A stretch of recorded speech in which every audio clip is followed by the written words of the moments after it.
Hello and welcome back. We're going to have a little bit of fun today. Well, I hope that you find this lesson fun, and I hope that you find this message from our inner teacher highly, highly instructive, because it is, and that's how it's intended to be. And you can see from the title that we're going to talk about Las Vegas, hedonism, and fun. And you thought this was about A Course in Miracles. Well, it is, because as it turns out, what does Las Vegas or what does Monte Carlo or Macau or any other gambling den like that have to do with A Course in Miracles? No, everything, in fact, as it turns out. This is true no matter where you practice your hedonism, if you practice that, or if you do anything else that's ego clinging, which we all do. No matter where we are, the story of the prodigal son, which we'll talk about today, applies and applies directly to each and every one of us. That's why Jesus spends some time here in chapter 8, section 5 of the Course, talking about that. This segment here, this section of the Course, is entitled The Treasure of God. Who is the treasure of God?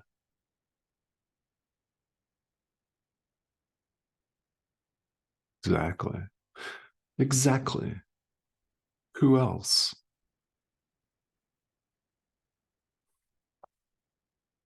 My hope here is that you answered that question, that if you did not, you are the treasure of God. So let's talk about this here.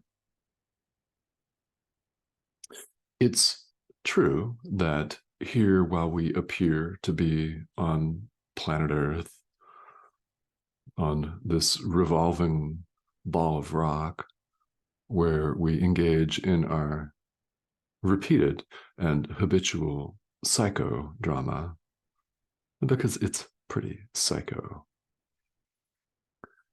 where we define and defend personal territory and run around believing, deluding ourselves the entire time, but believing that we're individuals, that we're separate from one another, that we're separate from God, that there's a separation, that we're independent, self-sustaining survival units out to win in life, to compete for what we deem to be scarce, finite, and limited resources, ignoring the whole time that limits are completely artificial and they don't exist. Again, limits are completely artificial and they don't exist at all.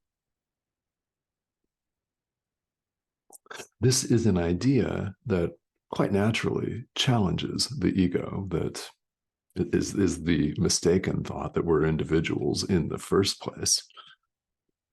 That quite naturally is a thought that's challenged by the assertion that there is no separation of any kind. However, when you allow yourself to entertain this idea again and again, yet again and again,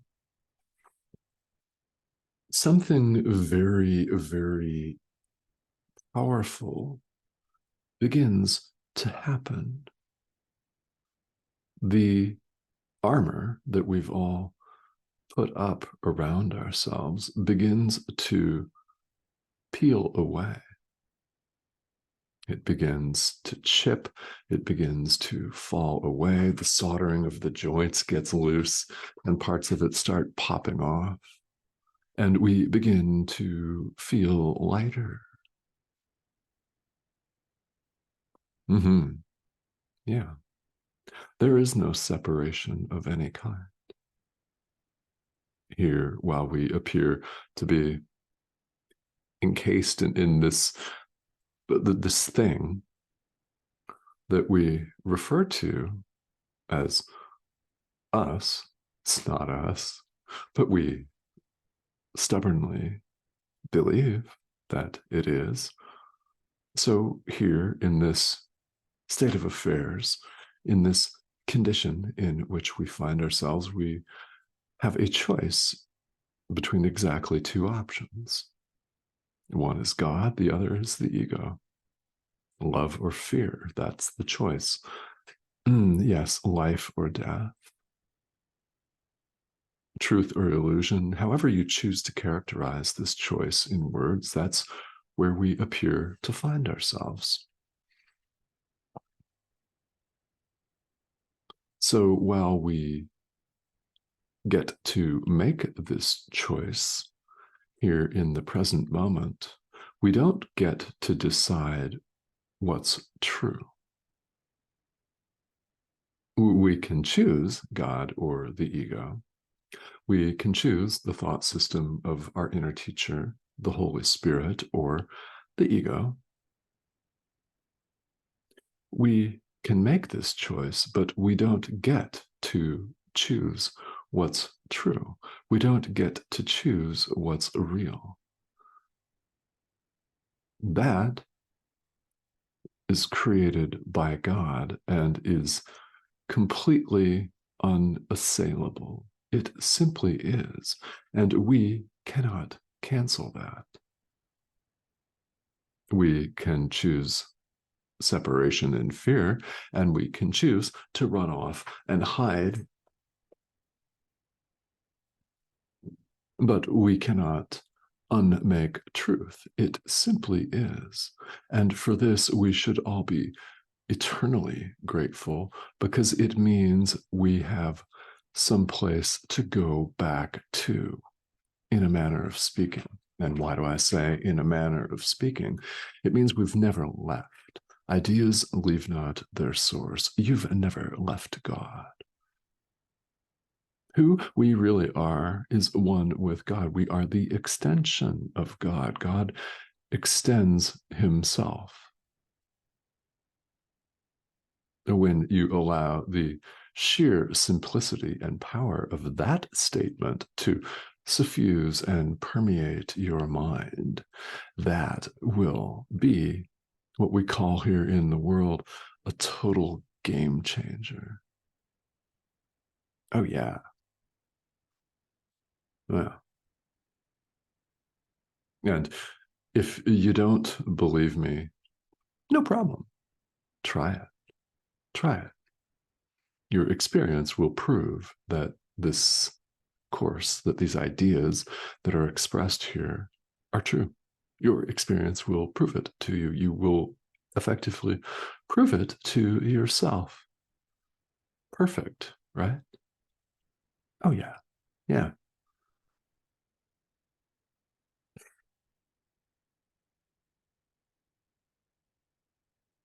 Our joy is only in what's eternal. This is an important point here in this section of the text. Our joy is only in what's eternal. It's not in fleeting moments like a long weekend in Las Vegas or Monte Carlo or Macau or anywhere else for that matter. It doesn't really matter. We're simply using these gambling cities as a teaching and learning device. So some of you may be familiar from the Bible with the story of the prodigal son. So here in chapter 8, section 5 of the text, Jesus recasts this in summary, in actually a very, very short and succinct paragraph, which I invite you to read over and over. Won't take much time, and it's worth it. But let's talk about that. So the idea here of the prodigal son is once upon a time, there was a young man who left home and went off and did life, in a manner of speaking. So he went off and experienced the world and all it has to offer. So modernly, he went off and did life in Las Vegas, let's just say, or LA, or New York, Paris, yeah, wherever. Left home, went off and experienced all kinds of things. And let's just say, for the sake of this illustration, he behaved very badly indeed and felt ashamed of his ego clinging behavior, hedonism, yeah, everything that entails. He went off, did that, and felt very guilty and ran out of money, became very exhausted, deeply exhausted and tired, and wanted to go back home. But he was ashamed to go back home and afraid, indeed afraid to go back home, because he was worried that he had disappointed his father and that his father would not welcome him for the shame that he brought upon the family. So, to the son's surprise, when he went back home ashamed, the father opened his house and welcomed him with open arms, overjoyed. Overjoyed. He was simply happy that his son had returned. And the message here is that the son is the father's treasure.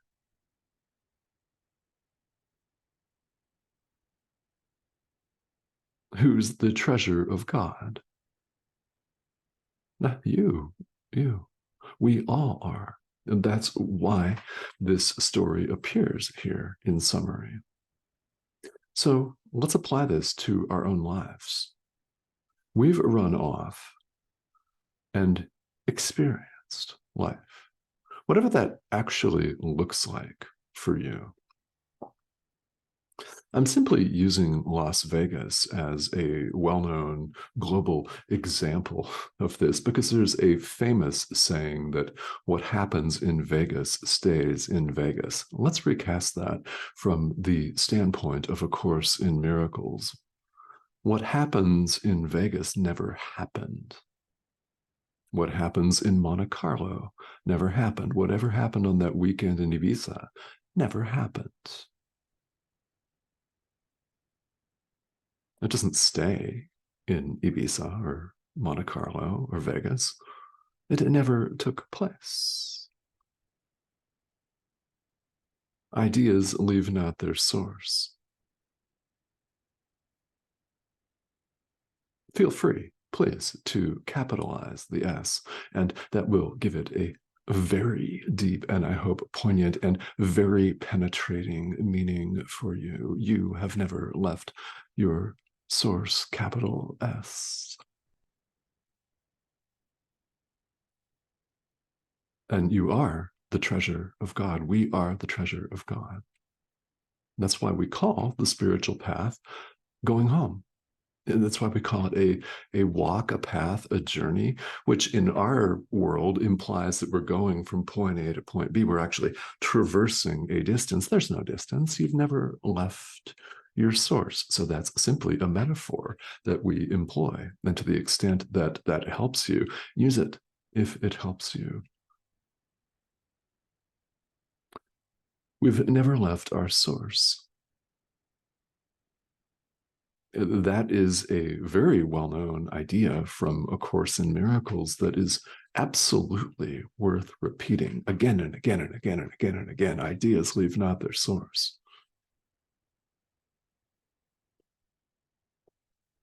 You've never left. And let us not be ashamed to return, thinking that we've disappointed our Father, who doesn't look on any of our activity here in the world. Remember, truth has always been just as it is. We're the ones that have made this insane decision to see ourselves as cut off and separate. And isn't it wonderful that truth is completely unchanged and we can simply drop the act? We can drop the charade and the guilt and the condemnation. We don't have to be ashamed to return home. We're welcomed. So here's another idea that is worth lots of repetition. There is no sin.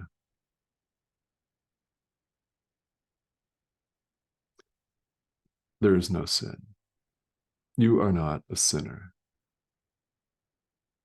I am well aware that many of you, if not most of you, have been instructed otherwise and worn the designation of sinner as a badge of honor. God has no ego to be offended. Remember, the ego is this mistaken thought of separation, and there is no separation. There's no separation of any kind. God has no separate sense of little individual self. He's not separate from us. There's no separation of any kind. God has no ego to be offended. So he's not offended by your journeys to Vegas and Monte Carlo, in a manner of speaking. He's not angry at you and isn't sitting like Zeus on Olympus with thunderbolts ready to strike you down at whim because he doesn't like the way that you look today, or he doesn't like what you did last Friday night. So what? Last Friday night is past. God does not care. He does not see any of that. All of the guilt that you may feel about anything that has happened in this lifetime, you've put on yourself. This is same with me, same with all of us. This is what we do here in the world that keeps us stuck. It keeps us bound to this communication device, which we mistakenly assume is us. And God's not angry. Oh, there is no sin. So, if you're hearing this idea for the first time, there are many possible thoughts and reactions. One of those is you could feel deeply relieved. This is something that happens for people when they're exposed to the ideas in this course. There is no sin. The Son of God is free. You're one with God. Literally, right? When we hear these for the first time, sometimes it comes as a great relief, as though you're receiving deep, deep clarification of something you've always known, because you want to know what you always have known, or you wouldn't be here. That's one possible reaction. Now, another one that's highly probable is that the ego is going to revolt and say, yeah, no, you're a sinner, remember? A miserable sinner. What happened to that identification? This guy's wrong. This course is wrong. All of spirituality is wrong. Go back to the couch. Go back to your social media feed, post some hates, judge some people. Yeah. Talk trash about everyone. Go ahead, go on. This is scary. No, that's the voice of the ego, and that's what it whispers to us or shouts at us, as the case may be. Expect this kind of resistance on the path, because what we're doing here is we're learning to perceive truly. We're learning with this course to see things as they really are. There is no separation of any kind.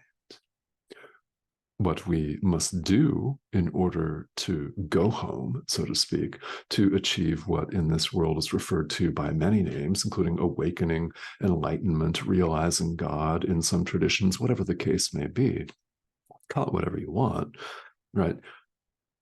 This will not happen until we've completely set the ego aside and learned to perceive truly. Then and only then will perception be exchanged for the knowledge of God, for knowledge, as it's referred to in the Course. That's awakening. There is a prerequisite, setting the ego aside. A disidentification with the ego, which is what all of spirituality is about. Now, some traditions, of course, don't actually say that, and they don't posit the exact same things. But the reality here is that all of these doors open into the same place. They lead to the same place. All of these roads, all of these paths, all traditions lead to God in the end. So part of the question that we have to ask ourselves and answer for ourselves is, how long do we want to take anyway? Haven't you gone around and around enough?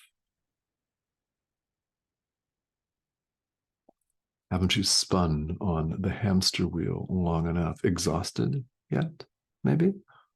Want to go home? Want out? And quite naturally, with the power of decision firmly yours, you can say, no, I don't. I want to go back. I want to go back to Vegas, please. Yeah, just put me on a chartered flight to Monte Carlo. I'd like to behave badly for a little while. No problem. What happens is your inner teacher simply waits for you to change your mind. You're not a sinner, no matter what you may choose to do. There is no sin. And let's wrap up with the title, What Happens in Las Vegas, Monte Carlo, Macau, places like that, the beach in Rio, right? What happens in these places never took place.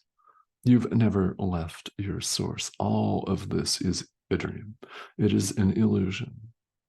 Only God is. And you've never left your source. Where, what, and who are you truly?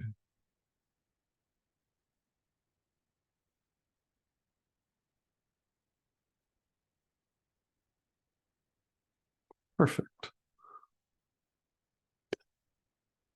To the extent that you wish, let some of these ideas sink in.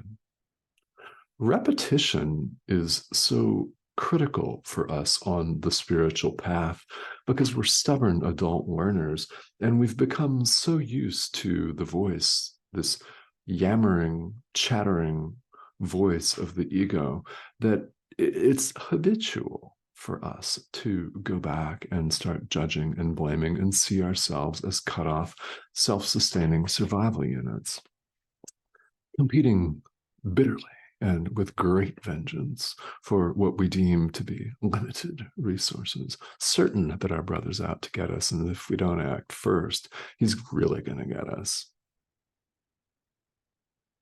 And with these attack thoughts, we consume ourselves until you decide not to, which you may decide to do right now. And I hope that you may do just that.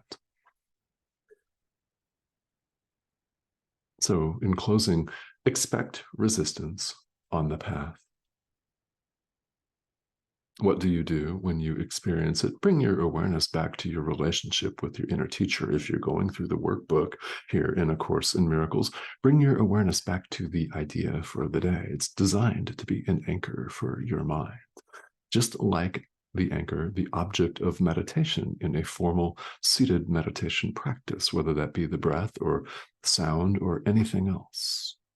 Bring your awareness back to your relationship with your inner teacher. Ask for your inner teacher's help and guidance every time you find yourself carried away and distracted, which is inevitable in the world. Bring your awareness back to your relationship with your inner teacher. and ask for your inner teacher's guidance. It's what you do. All right. Along the way, questions are bound to come up. And to the extent that you've got them and you wish to leave some questions here on YouTube in this thread, please feel welcome to do so. Part of my purpose in offering these videos is to create a safe space for some dialogue. It's to create a space to have these deep level discussions about this course and spirituality in general. So if you've got questions, please leave them here. And if you have not subscribed, I invite you to do that as well. We'd love to have you. The subscription arrow is this green, no, green. My shirt's green. It's red. The arrow, it's not green. It's red. And if you can't discern the color, it's the arrow in your screen over here. That's the subscription button. So I invite you to go ahead and click that and join us if you've not already. Okay, so thank you as always for tuning in here. And if you take nothing away from this, just take away that you're way more powerful than you give yourself credit for when you see yourself as cut off and separate. You're not separate. Ideas leave not their source. Okay, yeah, just that. All right, guys, thank you so much for joining me. I'll see you again soon.